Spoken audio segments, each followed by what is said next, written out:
So back in 2021, I was sitting in a lecture and I was just scribbling on a notebook. And I was thinking about board games because Four Crows had just posted a video about a board game that she had made.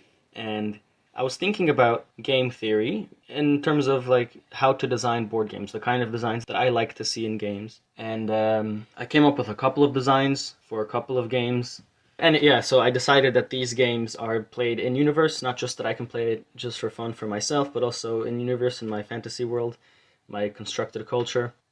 Anyway, I had this thought, like a lot of games are races towards the end, like who can finish first. And I was thinking it would be interesting if there was a game where instead of racing to the end, the race is to not win. Nobody wants to win. Nobody wants to finish the track. Everyone wants to stay at the beginning.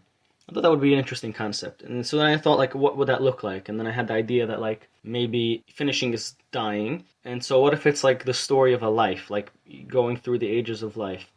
And then you're trying to stay young, and the opponents are trying to age you up, and that was the seed of an idea. And eventually, I developed it into a game, and eventually, I play tested it a couple times in person, and then I play tested it on Discord with Aquilifer from Achotha, the YouTube channel, and that was back in like 2022 or 2023. But I think it was I don't remember. It's definitely been a couple of years at the minimum, even from when I designed the game. And this video has been sitting on my computer for a couple of years. And I decided I think it's about time I finally just finish editing it and uploading it. So, without further ado, I should say with a little bit more of an ado before before the actual content, the following video is me explaining the rules of the game that I came up with based on this idea to Aquilifer. And then we also played the game, but I decided to post that as a separate video of us playing the game. This video was the rules of the game, the next video is us playing the game, and it also has a few minutes of conversations about random things. So, one more ado, there's also a recording of another game that I designed. That one reminds me of that Mesopotamian game, but you have videos of Irving Finkel playing it with Tom Scott, the royal game of of Oud, of how do you pronounce that in English? This reminds me of the Aaron earned and Iron earn. Aaron earned and earn. Anyway, because it has like an interesting shape of a board. But I wasn't thinking of that when I designed the game. It just ended up looking similar, and so it makes it feel a little more appropriate for a fantasy world.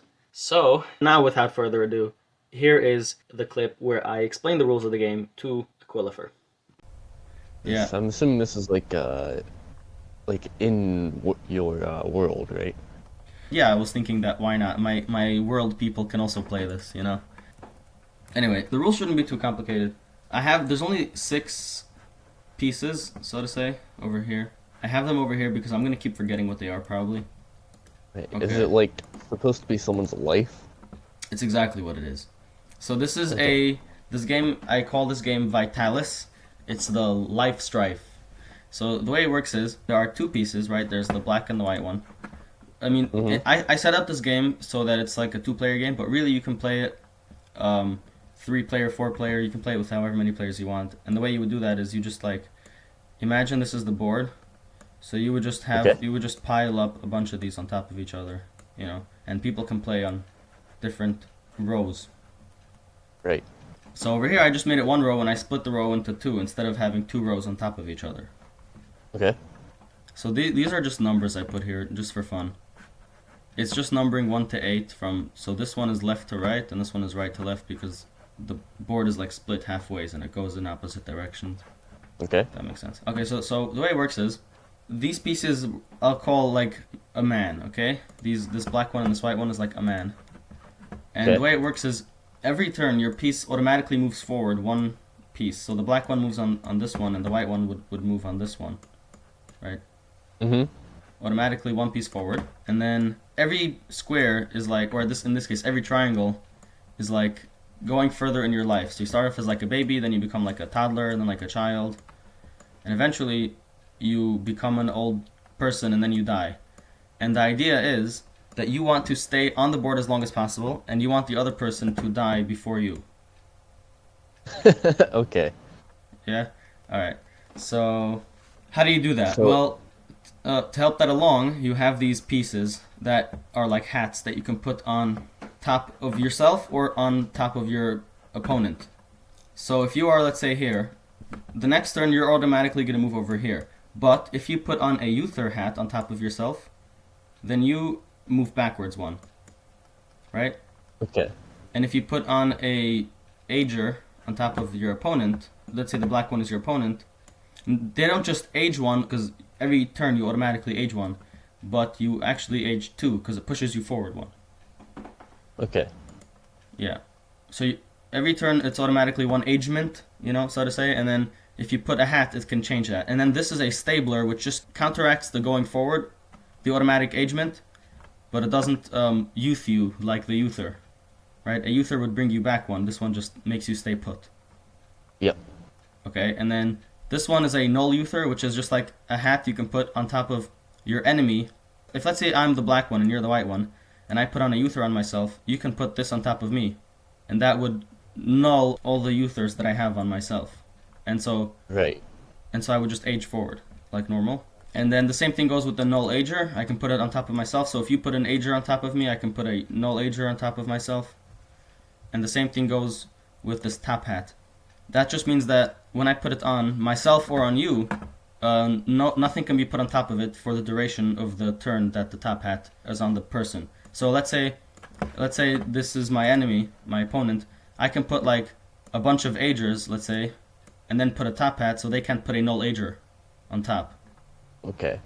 Yeah, so in that case, then can you like put multiple pieces on an opponent or yourself per turn?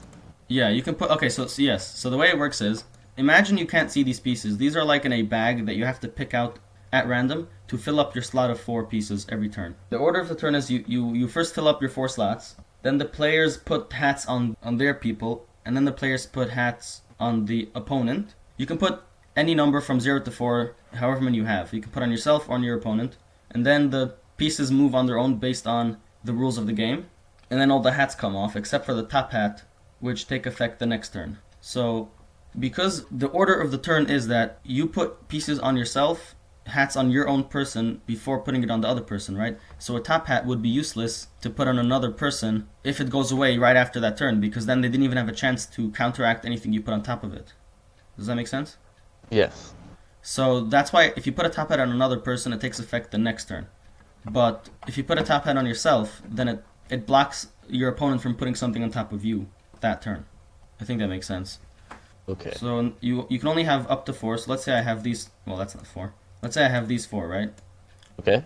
If I use one, then the next turn I have to pick one. But I can't decide which one to pick. So the way I'm going to do it is I'm going to make a random number generator and then like number this 1 through 18, and then whatever number it comes out, that's the one that we'll have to pick. And then like does it replace each time? So like if you use like let's say both your top hats or whatever, and like the next round do you get those back or they come forever? I'm not exactly sure because I think it. Let's just say different people can play differently, but I guess for our purposes we can house rules. Yeah, exactly. Whatever. But I guess for our purposes, we can just put it back into the bag, after Right. it's done, and we keep playing until somebody falls out from somebody dies, basically. Now I'm not exactly I don't exactly remember. The last time I played this was a few months ago. This is probably not balanced. The amount of pieces here to make it a fair game. I'm not exactly sure how many stablers, youthers, and agers would produce the most fun game. So I don't exactly know how many, so this is just an amount that I put together thinking it might be something. If it turns out the game is like kind of trash, then it just has to be balanced better. But Yeah, it could be like even. So you have an even amount of youthers and null youthers or youthers and such. You You could have 4 youthers, but only 2 null youthers. Could have 4 and 4 for like all of them. That makes sense. yeah, I'm thinking 4 of these, and then this should be more rare, but I'm not sure how rare they should be, so I don't know. Also, Yeah. the pieces just add up. So, for example, a youther and an ager add up to become like a stabler. That's what it because they counteract each other and they just cancel out. Okay. Yeah. And then can it like stack? So like if you have 2 agers on top of each other, would you age twice? Yeah, you would age twice. Okay. Yeah. So you can get like a very powerful combo of pieces and just like put a few agers, a null youther, and a top hat on your opponent, and then like they're out. Right.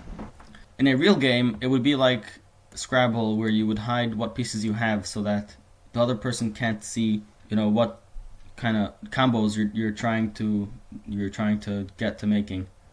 But this is Right. going to be a test game, so we'll see what happens. I think that's it. I think that's pretty much it.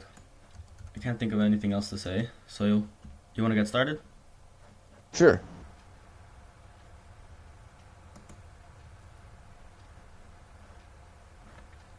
And now the next video is of us playing the game.